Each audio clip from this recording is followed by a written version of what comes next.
ओम श्री साईनाथाय नमः। ओम श्री साईनाथाय नमः। ओम श्री साईनाथाय नमः। सभी साईं भक्तों को नमस्कार। कथा प्रारंभ करते हैं। द्वारका माई में चल रहा है भंडारा।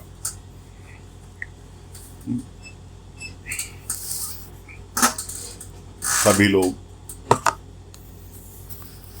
कोई किसी तरीके से, कोई किसी तरीके से, कोई श्रम दान, कोई धन दान, कोई अन्नदान, हर किसी ने सहयोग किया। पूरे गांव वहां मौजूद सिवाय कुलकर्णी सरकार को छोड़कर।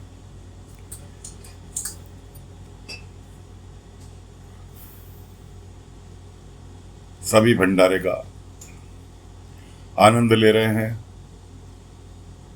इतने में एक बच्चा बाबा से कहता, साईं मिठाई नहीं है भंडारे में खाने के साथ। चंपा उसे कहती, नहीं आज मिठाई नहीं है। तभी श्रीकांत कहते हैं कि साईं मीठा तो होना चाहिए था, मेरी भी इच्छा थी। आप कहें, आज्ञा दें तो मैं किसी को भेजकर हलवाई के हाथ से मीठा मंगा लेता हूं। बाबा ने कहा, श्रीकांत चिंता ना करो, मिठाई स्वयं चल के आ रही है। बच्चे ने मिठाई खाने की, भंडारे में खाने के साथ इच्छा जाहिर की है, तो मिठाई स्वयं चल के आ रही है, इंतजार करो, सब्री रखो। कोई बात नहीं। उधर शिरडी में प्रवेश किया। नासिक के महेशी लाल सुनार ने खंडोबा मंदिर पर पहुंचे, क्योंकि खंडोबा मंदिर तो शिरडी की सीमा पर ही था। खंडोबा मंदिर पर पहुंचे, देखा वहां दर्शन करने वालों की लाइन लगी हुई थी। ने कहा, जगह अच्छी है पुण्य कमाने के लिए, मिठाई यहीं बांटते हैं। पत्नी उनकी मना भी करने लगी, कहने लगी, ये मिठाई आप साईं के लिए लाए हो, कोई बात नहीं और खरीद लेंगे। खैर जी, उसने एक एक मिठाई का डिब्बा सभी के हाथ में दिया और अपना परिचय, मैं महेशी लाल सर्राफ हूं, नासिक में मेरी बहुत बड़ी सोने चांदी की दुकान है, और एक एक पर्चा उनके हाथ में थमा दिया। कभी जरूरत पड़े तो अवश्य आना, मैं महेशी लाल सर्राफ हूं। उसके बाद पहुंचते हैं मिठाई वाले की दुकान पे, मिठाई लेने के लिए। मिठाई लेने के लिए पहुंचे। मिठाई वाले से कहा कि भाई तुम्हारी दुकान में जितनी भी मिठाई है सारी पैक कर दो। इतने में पाटिल जी पहुंच गए, 3-4 बच्चों को लेके। दुकानदार से कहा, थोड़ी सी मिठाई तो लो भाई। उसने कहा, जी मिठाई तो इन्होंने सब खरीद ली। पाटिल जी उससे कहने लगे, सुनार से, भाई थोड़ी सी मिठाई आप इसमें से मुझे दे दो, ये गरीब बच्चे हैं, अनाथ बच्चे हैं, मैं इनको देना चाहता हूं। कि वाह जी वाह, मिठाई तो मैंने खरीद ली, आप कहीं और से ले लो। पाटिल जी कहने लगे, भाई मैं पैसे दूंगा। और नहीं जी, पैसे का मतलब नहीं, मैं महेशी लाल सर्राफ हूं और साईं के लिए लेके जा रहा हूं। पाटिल जी कहने लगे, भाई बच्चों का दिल दुखा के तो साईं को भी मिठाई स्वीकार नहीं होगी। नहीं जी नहीं, कुछ भी हो मैं नहीं देने का। यार जी, नौकरों से कहा, मिठाई की टोकरी उठाओ भाई, चलो। अब नौकर टोकरी उठाने लगे, उनसे टोकरी नहीं उठ के दे, टोकरी जैसे जमीन में फ्रीज हो गई हो। उधर बाबा द्वारका माई में बैठे हुए भंडारे की तैयारी कर रहे थे। कोई महिला आई उनके पास टोकरी लेने के लिए। बाबा ने उस टोकरी को वहीं पकड़ ली कि साईं टोकरी चाहिए। बाबा ने इशारे से कहा, भी रुक जाओ।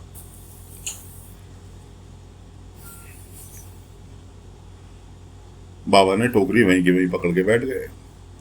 उधर वो मिठाई की टोकरी उठाने की कोशिश कर रहा, टोकरी ऐसी हो गई जैसे उसे जमीन के साथ फिक्स कर दिया हो। मिठाई की दुकान वाला भी कहने लगा, पाटिल जी भी कहने लगे, ओम साई राम, साईं का चमत्कार देख लो जी, यहीं। स्वयं महेशी लाल भी मिठाई की टोकरी उठाने की कोशिश की, नहीं उठी। पाटिल जी कहने लगे इसमें से कुछ मिठाई बच्चों को दे दो। कहने लगा अच्छा ऐसी बात है, चलो, लेकिन मैं दूंगा अपने हाथ से। अगर कोई बात नहीं, मिठाई दो तो सही इसमें से थोड़ी सी बच्चों को, फिर देखो साइंस का चमत्कार। कहने लगा हाँ मैं भी चमत्कार देखना चाहता हूँ। उसने मिठाई का टोकरा उठाया, तुरंत टोकरा उठ गया। उसमें से उसने एक डिब्बा बच्चों को दिया और कहने लगा ये लो मेरी, मैं महिषी लाल सर्राफ हूँ, मिठाई मेरी तरफ से। खैर जी बच्चे मिठाई लेके खुश होकर चले गए। उसके बाद पाटिल जी ने जेब से पैसे निकाले, महिषी लाल के हाथ में थमाए, कहने लगे ये मिठाई मेरी तरफ से थी जो तुमने बच्चों को दी, और ये पकड़ो पैसे, मैं किसी का पैसा नहीं रखता। खैर जी पैसे थमा के महिषी लाल का मुंह खुला का खुला रह गया और पाटिल जी वहां से निकल आए। उसके बाद महिषी लाल ने अपने थैले में से थोड़े से पर्चे निकाले जो उसकी पब्लिसिटी के थे, और मिठाई की दुकान वाले को थमा के कहने लगे मैंने तुम्हारे यहाँ से बहुत सारी मिठाई खरीदी है, मेरा एक काम कर देना, जो भी कोई तुम्हारी दुकान पे आए उसको एक पर्चा दे देना। महिषी लाल के जाने के बाद मिठाई वाला कहने लगा अबे साईं से मिलने आया है, प्रचार करने आया अपना। खैर जी मिठाई लेके पहुंचे द्वारका माई के द्वार पे। द्वार से ही चिल्लाने लगे साईं प्रणाम। कोई बात नहीं, बाबा तो सब जब तिल तिल की खबर रखते हैं। बाबा ने कहा वाह वाह साईं, मैं आप सबसे ज्यादा, मैं साईं महिषी लाल सर्राफ होने की मेरी नासिक में बहुत बड़ा काम, और सस्ते दामों पे जेवर बना कर देता हूँ, ये देता हूँ वो देता हूँ, मतलब अपनी पूरी दुकान के बखान उसने करने चालू कर दिए। तात्या धीरे से बोला साईं से मिलने आया, अपनी दुकान का प्रचार करने आया। खैर, और साईं में ये आपके लिए मिठाई लेके आया हूं, और साईं मैं आपको एक भेंट देना चाहता था। जेब से एक चैन निकाली, मैं आपके लिए एक भेंट लाया था। जेब से चैन निकाली गले की, बाबा के हाथ में दे के कहने लगा शुद्ध सोने की है। बाबा ने कहा ना महिषी लाल, तुमसे गलती हुई है, ये शुद्ध सोने की नहीं है, इसमें तो 1/4 तांबा मिला हुआ है। अब महिषी लाल का मुंह खुला का बोला कि साईं को कैसे पता चल गया भाई 1/4 सोना मिला हुआ है। कहने लगा हो सकता है कारीगरों से गलती हो गई हो, कोई नहीं, मैं आपको दोबारा बनवा के लेके आऊंगा। चैन लेके रख ली, और साईं मैं आपके लिए मिठाई लाया हूं। बाबा ने कहा भाई मेरे मिठाई किस काम की, हाँ भंडारा चल रहा है, तुम्हारी मिठाई मैं अवश्य स्वीकार करूंगा। एक काम करो, अपने हाथों से सबको बांट दो। खैर जी महिषी लाल ने मिठाई बांट दी। उसके बाद बाबा ने कहा तात्या इनके लिए चौकी और अलग से दरी बिछवा दो, तासे इन और भंडारे का प्रसाद खाओ। खैर जी महिषी लाल ने प्रसाद, उसकी पत्नी ने, दोनों ने प्रसाद खाया। कहने लगे बहुत स्वादिष्ट बना है, लेकिन इसमें भी कमी है, भंडारे में कम से कम 4-5 तरह के तो पकवान होने चाहिए। ये क्या खाली खिचड़ी, अरे पूड़ी हो, गुलाब जामुन हो और रायता हो, इस तरह के 4-5 व्यंजन तो होने चाहिए। बाबा तब भी कुछ नहीं बोले। भंडारा निपट गया। कहने लगा साईं मैं आपसे एक आज्ञा चाहता हूं, बताओ। कि साईं मैं यहां पर 1 हफ्ते तक भंडारा करना चाहता हूं, उसकी अनुमति दे दो। बाबा ने कहा महिषी लाल, भंडारा दिल से होता है, श्रद्धा से होता है, दिखावे से नहीं होता। नहीं साईं आप कैसी बात कर रहे हैं, 7 दिन तक लगातार भंडारा चलेगा, जिसमें तरह तरह के व्यंजन होंगे, मिठाई होंगी, पूड़ी पकवान होंगे, और आप मुझे आज्ञा दे दो। कोई काम नहीं करेगा, सारे काम नौकर करेंगे, ना मैं करूंगा ना आप करेंगे ना ये सब लोग करेंगे, सारे काम नौकर करेंगे, इसलिए मुझे आप आज्ञा दे दो।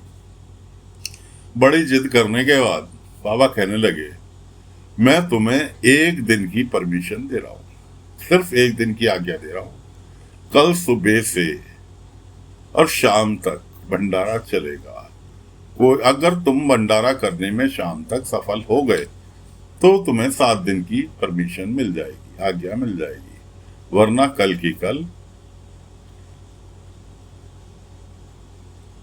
उसने फिर अपनी दुकान का प्रचार करना। हाँ साईं, बिल्कुल मैं 7 दिन तक भंडारा करूंगा, महेशीलाल सर्राफ के सौजन्य से भंडारा होगा, किसी तरह की कोई कमी नहीं आएगी कुछ। खैर जी, बाबा ने कहा अच्छा फिलहाल महेशीलाल ऐसा है, तुम्हें 1 दिन की मैंने आज्ञा दे दी ना, 1 दिन भंडारा संपूर्ण रूप से कर लो। अगर तुम्हारा भंडारा कल का सफल हुआ तो आगे की आज्ञा 7 दिन तक करते रहना। ठीक है साईं। यार बाबा ने कहा अब तुम थके हुए हो, दूर से आए हो, इसलिए दीक्षित वाड़े में जाओ, वहां तुम्हें रुकने के लिए जगह मिल जाएगी और जाकर वहां आराम करो। दीक्षित वाड़े में पहुंच गए, वहां हलवाई को बुलाया, सारा काम सौंप दिया और कह दिए सामान लाना, वो सामान लाना, और कमी नहीं पड़नी चाहिए किसी भी तरह की। कोई बात नहीं जी। अगले दिन सुबेरे सुबेरे गांव वाले आ गए बाबा के पास कि साईं हलवाई वगैरह आके द्वारका माई के बाहर आके अपनी तैयारी चालू कर दी, लेकिन जो सामान बनना था वो सामान अभी नहीं पहुंचा। कि साईं हमने सोचा कि भंडारा बड़ा हो रहा है इसलिए मदद करनी, लेकिन महेशीलाल कहाँ है? बाबा ने कहा अभी तक तो आया नहीं। खैर जी, इतने में दौड़ता दौड़ता महेशीलाल पहुंचा। हलवाइयों में बरसा क्या, हलवाई ने कहा बस सब सामान तैयार है, वो गाड़ी आ रही है, लेके आ रहा सामान। थोड़ी देर में एक बॉल लड़का भागता आया, अरे अरे सेठ जी, वो तुम्हारी जो गाड़ी पे सामान आ रहा था, गाड़ी का पहिया टूट गया और वो गाड़ी जो है नहीं आ सकती, और अगर कि जाके खुद अपने कंधों पर लेके आओगे जी, सब कंधों पर लेके आए तो शाम हो जाएगी लाते लाते, सामान इतना ज्यादा है।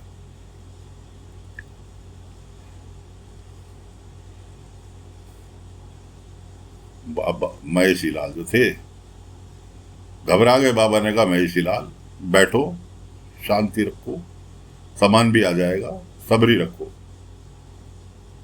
सबसे पहले भंडारा, हम लोग जो भंडारा करते हैं, भंडारा का सामान बनाने से पहले ऊपर वाले को याद करके उनकी पूजा करते हैं, दीपक जलाते हैं, उसके बाद भंडारे का सामान बनाना चालू करते हैं।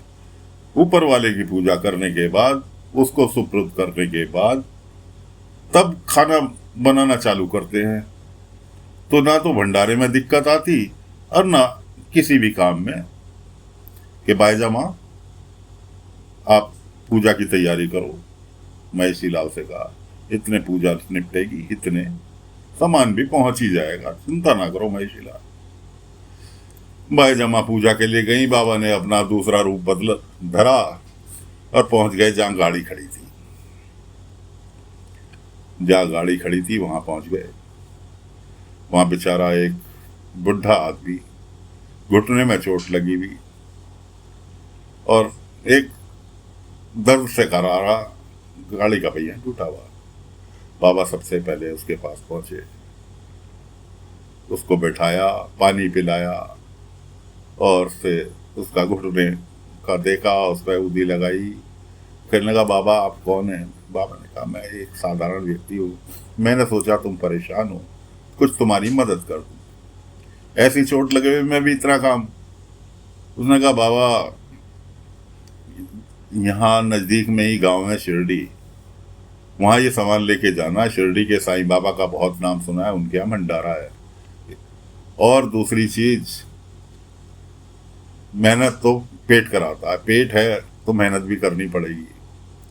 बाबा ने कहा ये बात तुमने सही कही कि अगर पेट नहीं होता तो आदमी मेहनत नहीं करता, पेट के लिए सब कुछ करना पड़ता है। कि चलो मैं तुम्हारी मदद करता हूँ।